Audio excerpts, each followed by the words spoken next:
This way to infinity. Into the cavern rushed 8 of the strongest miners, carrying an immense cauldron which bubbled and sizzled and sent great clouds of savory steam spiraling slowly to the ceiling.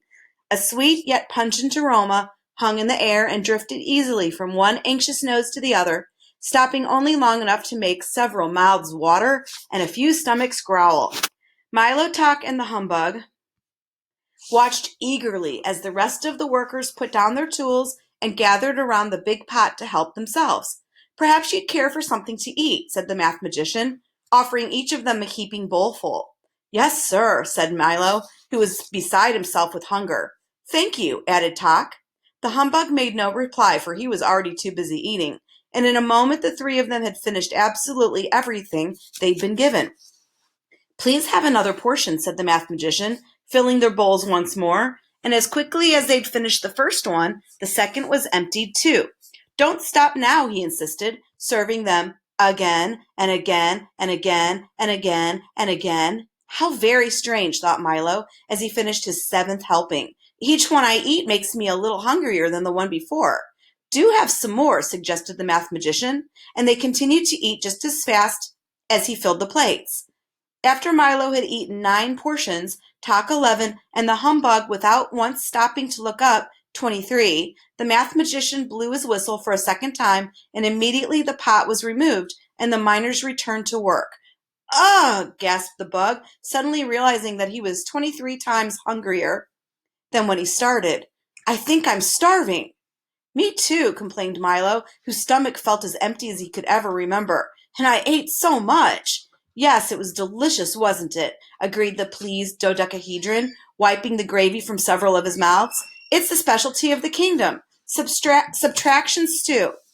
"I have more of an appetite than when I began," said Talk, leaning weakly against one of the larger rocks. "Certainly," replied the math magician. "What did you expect? The more you eat, the hungrier you get. Everyone knows that." "They do?" said Milo doubtfully. "Then how do you ever get enough?" "Enough?" he said impatiently. "Here in Digitopolis, we have our meals when we're full, and eat until we're hungry. That way, when you don't have anything at all, you have more than enough. It's a very economical system. You must have been quite stuffed to have eaten so much." "It's completely logical," explained the dodecahedron. "The more you want, the less you get, and the less you get, the more you have. Simple arithmetic, that's all. Suppose you had something and added something to it. What would that make?"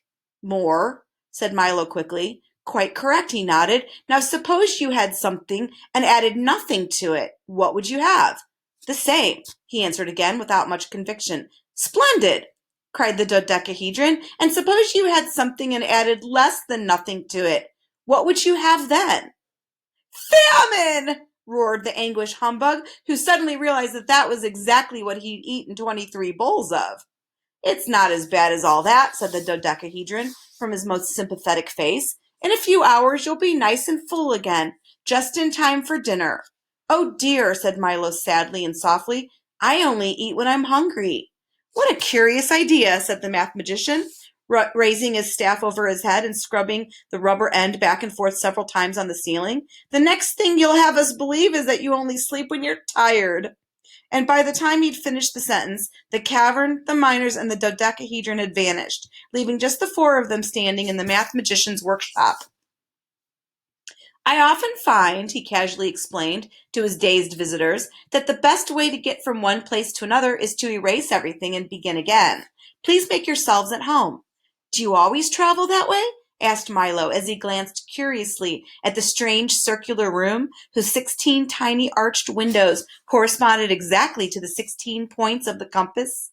Around the entire circumference were numbers from 0 to 360, marking the degrees of the circle, and on the floor, walls, tables, chairs, desks, cabinets, and ceiling were labels showing their heights, widths, depths, and distances to and from each other.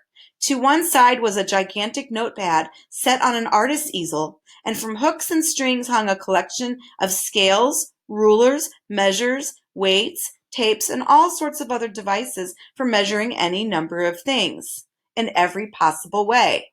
No, indeed, replied the math magician, and this time he raised the sharpened end of his staff, drew a thin, straight line in the air, and then walked gracefully across it from one side of the room to the other. Most of the time I take the shortest distance between any 2 points, and of course when I should be in several places at once, he remarked, writing 7 times 1 equals 7 carefully on the notepad, I simply multiply. Suddenly there were 7 math magicians standing side by side, and each one looked exactly like the other. How did you do that? Gasped Milo. There's nothing to it, they all said in a chorus, if you have a magic staff. Then 6 of them canceled themselves out and simply disappeared. But it's only a big pencil, the humbug objected, tapping at it with his cane. True enough, agreed the math magician, but once you learn to use it, there's no end to what you can do.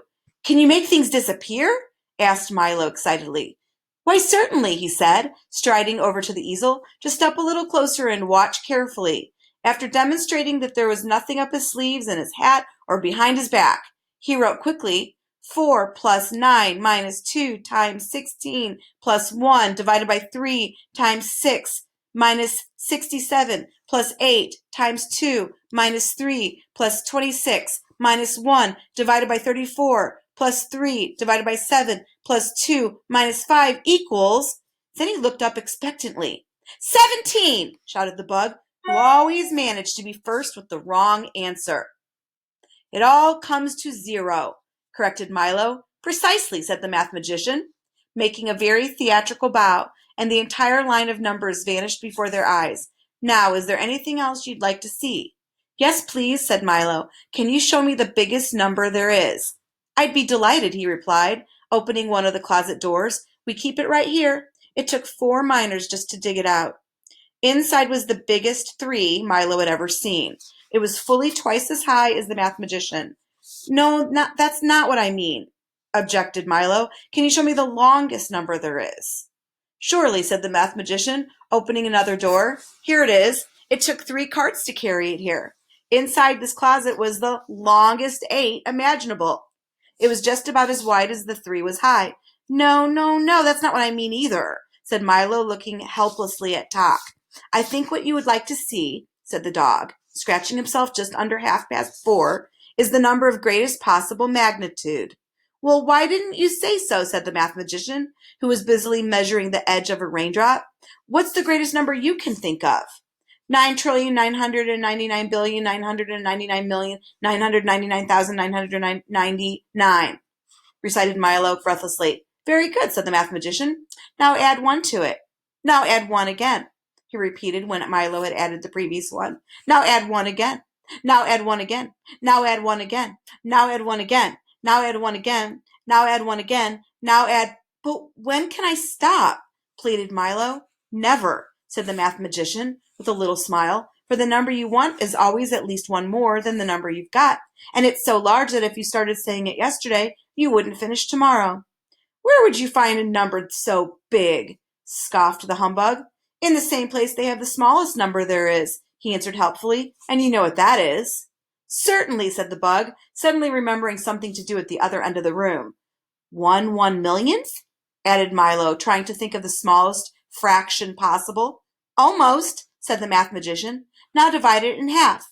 Now divide it in half again. Now divide it in half again. Now divide it in half again. Now divide it in half again. Now divide it in half again. Now divide. Oh dear, shouted Milo, holding his hands to his ears. Doesn't that ever stop either? How can it, said the math magician, when you can always take half of whatever you have left until it's so small that if you started to say it right now, you'd finish even before you began. Where could you keep anything so tiny? Milo asked, trying very hard to imagine such a thing. The math magician stopped what he was doing and explained simply, why, in a box that's so small you can't see it, that's kept in a drawer that's so small you can't see it, in a dresser that's so small you can't see it, in a house that's so small you can't see it, on a street that's so small you can't see it, in a city that's so small you can't see it, which is part of a country that's so small you can't see it, in a world that's so small you can't see it. Then he sat down, fanned himself with a handkerchief, and continued. Then, of course, we keep the whole thing in another box that's so small you can't see it, and if you follow me, I'll show you where to find it. They walked to one of the small windows, and there, tied to the sill, was one end of a line that stretched along the ground and into the distance until completely out of sight. "Just follow that line forever," said the math magician, "and when you reach the end, turn left. There you'll find the land of infinity, where the tallest, the shortest, the biggest, the smallest, and the most and the least of everything are kept." "I really don't have that much time," said Milo anxiously. "Isn't there a quicker way?" "Well, you might try this flight of stairs," he suggested, opening another door and pointing up. "It goes there, too."